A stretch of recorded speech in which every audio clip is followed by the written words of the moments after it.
안녕하세요. 딴지 사연입니다. 오늘은 30년 전 실종된 한 여자의 목소리가 비 내리는 밤 낡은 다방에서 다시 흘러나온 믿기 힘든 이야기를 들려드리겠습니다. 우연히 그 다방에 들어선 한 남자는 자신이 평생 숨겨온 과거와 마주하게 되는데요. 과연 선화다방에서는 그날 밤 어떤 일이 있었던 걸까요? 사연 시작하기 전에 구독과 좋아요 한 번씩 부탁드립니다. 자, 그럼 시작하겠습니다. 재현아 듣고 있어? 울먹이는 여자의 목소리가 낡은 카세트 테이프 속에서 새어나왔습니다. 30년 전 실종된 여자의 목소리. 그리고 그 목소리가 다시 재생되는 순간 한 남자의 과거는 거꾸로 흘러가기 시작했습니다. 밤 10시 48분. 서울 외곽 오래된 주택가 골목이었습니다. 가로등 불빛은 비에 젖어 흐릿했고 좁은 골목길엔 사람 그림자 하나 보이지 않았습니다. 검은색 벤츠 한 대가 골목 입구에서 힘없이 멈춰 섰습니다. 엔진이 몇 번 떨리더니 결국 꺼져버렸습니다. 운전석 문이 열리고 윤재현 56의 남자가 조심스럽게 내려섰습니다. 깔끔한 정장, 잘 관리된 구두. 세상에 휘둘리지 않고 살아온 사람 특유의 기품이 느껴지는 남자였지만 오늘만큼은 빗속에 홀로 선 늙은 한 사람이었습니다. 그는 다급하게 보닛을 두드리며 낮게 욕을 삼켰습니다. 이 빗속의 고장이면 도대체 뭘 하란 말이야. 머리와 어깨는 금세 비에 젖어들었습니다. 그때 골목 안쪽에서 희미한 붉은 빛이 깜빡였습니다. 선화다방. 붉은 네온 간판은 글자의 절반이 꺼져 있었고 창문은 빗물과 안쪽의 김으로 뿌옇게 가려져 있었습니다. 마치 시간이 멈춘 것 같은 오래된 다방. 윤재현은 잠시 그 앞에서 멈춰 섰습니다. 내가 이런 데를 들어가게 될 줄이야. 평생 이런 허름한 다방 따위에 발을 들여본 적이 없었습니다. 하지만 빗줄기는 그에게 선택할 여유를 주지 않았습니다. 문을 밀고 들어가자 낡은 문종이 작게 울렸습니다. 차갑던 바깥과 달리 다방 안은 어딘가 묵직한 따뜻함이 감돌고 있었습니다. 오래된 전기난로 특유의 냄새, 약간 눅눅한 나무와 커피 냄새가 섞여 있었습니다. 그런데 이상하게도 그 따뜻함이 오히려 불안을 불러올렸습니다. 카운터 안에는 20살 남짓 되어 보이는 젊은 여자가 서 있었습니다.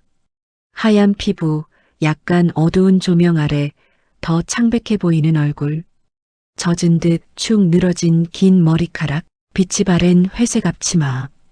이름표에는 단정한 글씨로 이렇게 적혀 있었습니다. 지연. 그녀는 재현을 보더니 잠시 움직이지 않고 바라보기만 했습니다. 눈동자가 아주 미세하게 그러나 빠르게 흔들렸습니다. 잠깐의 침묵 끝에 지연이 미소를 지었습니다. 어서 오세요. 늦은 시간에 이런 데 오시는 손님은 처음이에요. 윤재현은 어색하게 웃으며 고개를 끄덕였습니다. 차가 고장이 나서요. 비 좀 피할 때가 필요해서 잠시만 앉았다 가겠습니다. 그가 코트 안쪽을 더 꼭 여몄습니다. 물에 젖지 않게 무언가를 감추듯이. 그 순간 지연의 시선이 그 손으로 내려갔습니다. 코트 속에 숨겨둔 손바닥만 한 오래된 카세트 테이프. 낡아서 라벨도 거의 지워졌고 딱 하나 연필로 숫자 2가 적혀 있는 테이프 한 개. 지연은 그것을 보자 눈빛이 조금 변했습니다. 카세트 테이프죠? 재현은 반사적으로 손을 움찔하며 코트 자락을 쥐었습니다. 예. 예 그냥 옛날 물건입니다. 별거 아닙니다. 지연이 조용히 고개를 저었습니다. 아니요. 엄마가 가지고 있던 거랑 똑같아요. 재현의 표정이 굳었습니다. 그래요? 요즘 젊은 사람들 눈에는 이런 게 다 비슷비슷해 보일 텐데.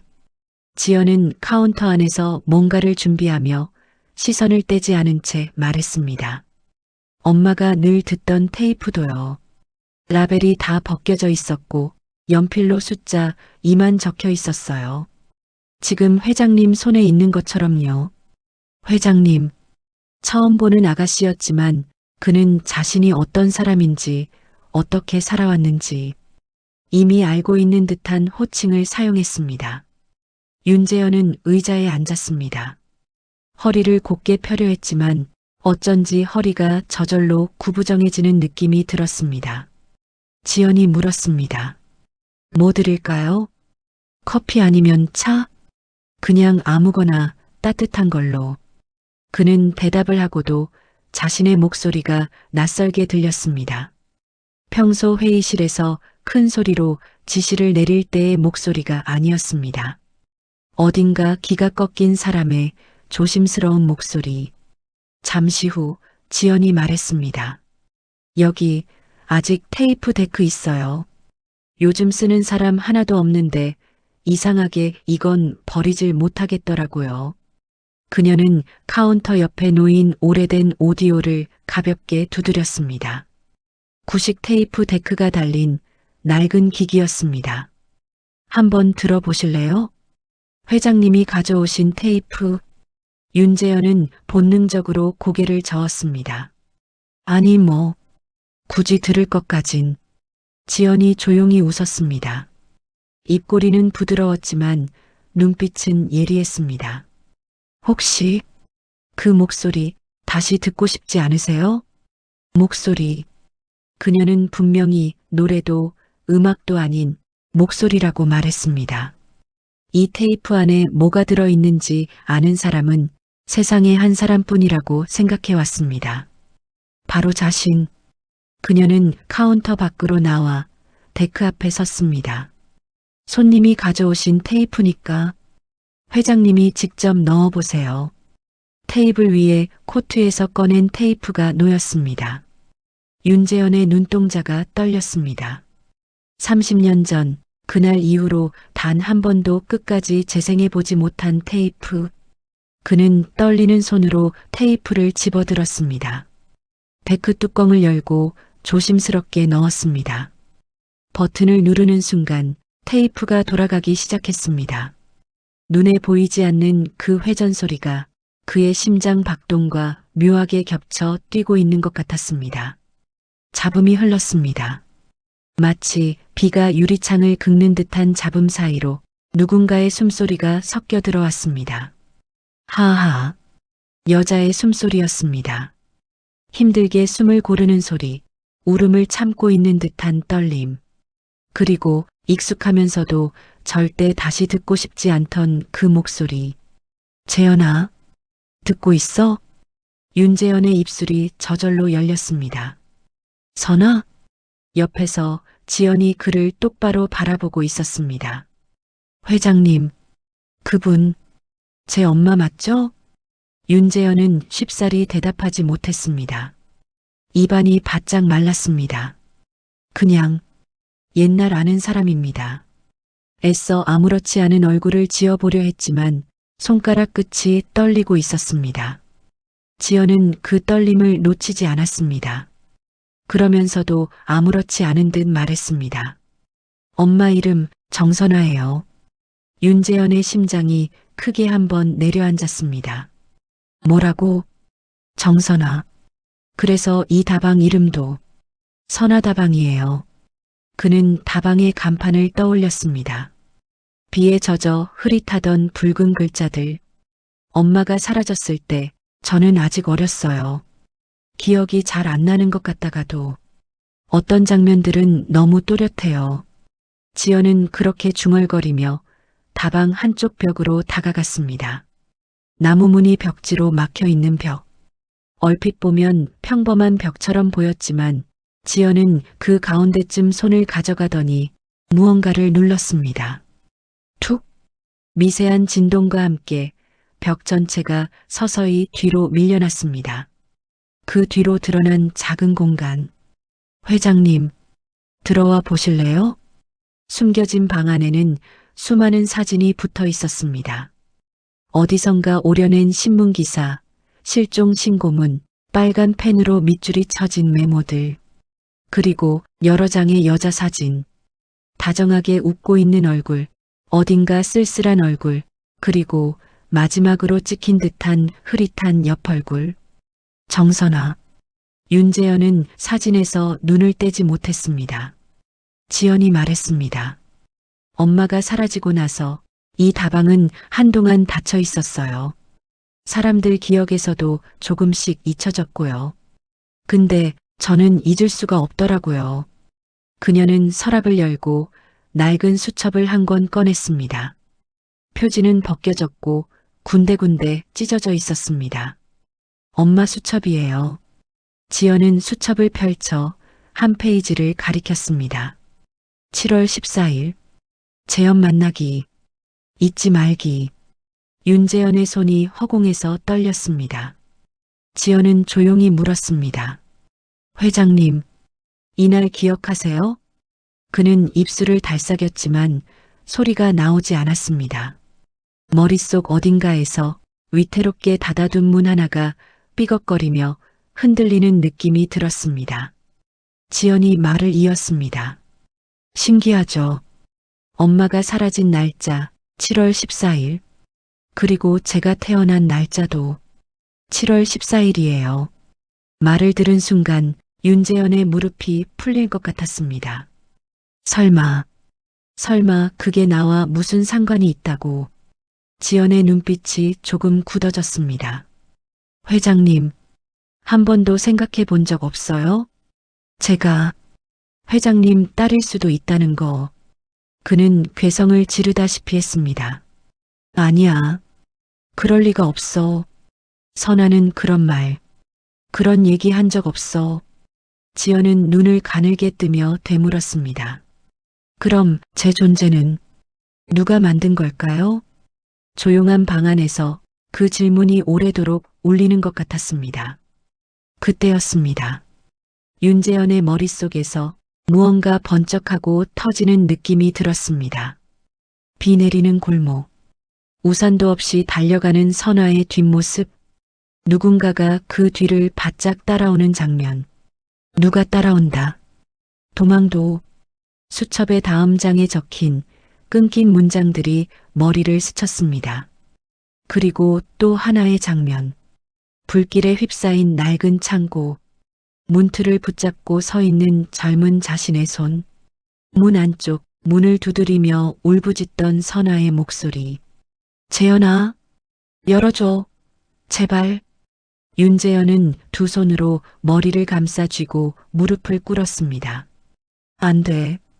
그건 내 기억이 아니야. 난 그런 적 없어. 지연의 목소리가 낮게 그러나 날카롭게 파고들었습니다. 기억이 안 난다는 건 가끔은 보고 싶지 않아서 지워버린 거예요. 그녀는 방 벽에 붙은 또 다른 사진을 떼어 보여주었습니다. 빗속에서 우산도 없이 서 있는 남자의 실루엣. 정장 차림, 손에는 카세트 테이프 한 개. 사진 속 이 사람. 회장님 맞죠? 그는 부정하고 싶었지만 할 수 없었습니다. 어딜 어떻게 봐도 그 실루엣은 자신이었습니다. 지연이 말했습니다. 회장님, 여기 숨겨진 기록들로는 아직 끝까지 갈 수가 없어요. 가야 해요. 엄마가 마지막으로 숨쉬던 곳으로. 윤재현은 고개를 저었습니다. 이 밤에 어디를 간다는 거야? 30년 전에 회장님이 여기가 안전하다고 했던 곳이요. 그 말은 이미 답이 정해진 문장처럼 들렸습니다. 둘은 선하다방을 나와 빗속을 걸었습니다. 골목은 길지 않았습니다. 몇 번 모퉁이를 돌자 어딘가 익숙한 길이 나타났습니다. 여기. 윤재현은 중얼거렸습니다. 여기. 어디서 봤지? 봐서 익숙한 게 아니라 왔던 길이라 익숙한 거예요. 회장님이 30년 전에 옛 창고 하나가 서 있었습니다. 벽 곳곳은 그 으름으로 뒤덮여 있었고 문은 녹슬어 반쯤 부서진 채로 매달려 있었습니다. 이곳이 언론에서 화재 사고라고 보도했던 그 창고였습니다. 그리고 사람들의 기억에서 잊힌 한 여자의 마지막 흔적이 남아있는 곳이었습니다. 창고 안은 축축하고 차갑고 무겁게 가라앉은 공기뿐이었습니다. 바닥 한쪽에 무언가가 녹아붙어 있었습니다. 지연이 몸을 숙여 그것을 자세히 들여다보았습니다. 시계네요. 손목시계였습니다. 유리와 금속이 반쯤 녹아 바닥에 달라붙은 채 형체만 겨우 알아볼 수 있었습니다. 윤재현은 그걸 보고 숨이 멎는 듯 했습니다. 선아에게 내가 선물해줬던 시계. 지연은 조심스럽게 시계 뒷면을 닦아냈습니다. 검게 그을린 표면 아래 글자가 드러났습니다. J, H, 에게 잊지 말자. 그날 약속. J, H, 윤재현. 그는 시계에서 눈을 떼지 못한 채 낮게 중얼거렸습니다. 여기까지 말았어야 했는데. 곧이어 타다 남은 종이 조각 하나가 나왔습니다. 지연이 그것을 펼쳐보았습니다. 토지 매각 계약서. 매수인 J, H, 윤재현의 얼굴이 사색이 되었습니다. 이 땅, 아버지가 사려고 했던, 엄마가 사라지기 전날 다방 땅 주인이 서류에 도장을 안 찍었다고 회장님이 화를 냈다면서요. 누가 그런 얘기를. 엄마 다이어리에도 동네 사람들 이야기에도 다 남아있어요. 지연은 잠깐 숨을 고르고 조용히 말을 이었습니다. 그리고 그 다음 날 엄마는 사라졌어요. 여기서. 지연은 옷 속에서 작은 테이프 한 개를 꺼냈습니다. 옅게 지워진 글씨로 숫자 2가 적혀 있는 테이프. 윤재현이 잘 알고 있는 모양이었습니다. 그게 어디서 난 거지? 다방 뒤편 벽틈 사이에서 나왔어요. 엄마가 마지막으로 숨기려고 했던 듯한 자리에서요. 그녀는 테이프를 손에 쥔 채 재현을 바라보았습니다. 이 안에 회장님 목소리도 들어있어요. 재현은 고개를 세차게 저었습니다. 그거 틀지 마. 제발 그건 나 다시는 돌아갈 수 없어. 맞아요. 회장님은 다시는 돌아갈 수 없을 거예요. 그래도 다시 돌아가야 해요. 엄마는 거기서 멈춰 있는데 회장님만 30년 동안 도망쳤으니까요. 지연은 테이프를 데크에 넣고 재생 버튼을 눌렀습니다. 잡음 속에서 비 내리는 소리가 섞여 나왔습니다. 재연아. 선아의 목소리가 다시 들렸습니다. 이번엔 분명히 더 가까이서. 여기 정말 안전한 거야? 자꾸 누가 쫓아오는 것 같. 그 뒤를 이은 목소리. 젊은 윤재현의 목소리였습니다. 괜찮아. 아버지는 여기까지는 못 와. 문만 잠그면 아무도 못 들어와. 잠깐만 숨어 있어. 내가 다시 올게. 그리고 철컥하는 소리. 밖에서 문을 잠그는 소리. 선아의 숨소리가 거칠어졌습니다. 재현아? 문 왜 잠가? 여기 숨 막혀. 낯선 남자의 굵은 목소리가 겹쳐 들렸습니다. 문 열어. 그 여자를 내놔. 윤재현의 아버지 목소리였습니다. 테이프 속 젊은 재현의 목소리가 떨렸습니다. 아버지, 돌아가세요. 여긴 정말. 여자의 울음이 겹쳐 들렸습니다. 재현아, 열어줘나. 여기 있으면 안 돼. 문을 마구 두드리는 소리, 무언가가 부딪히는 소리, 짧은 비명. 그리고 테이프는 그 지점에서 끊어졌습니다. 정적이 내려앉았습니다. 둘의 숨소리만 들렸습니다. 지연이 조용히 입을 열었습니다. 엄마는 회장님을 믿었어요. 안전하다는 말도 다시 올게라는 말도.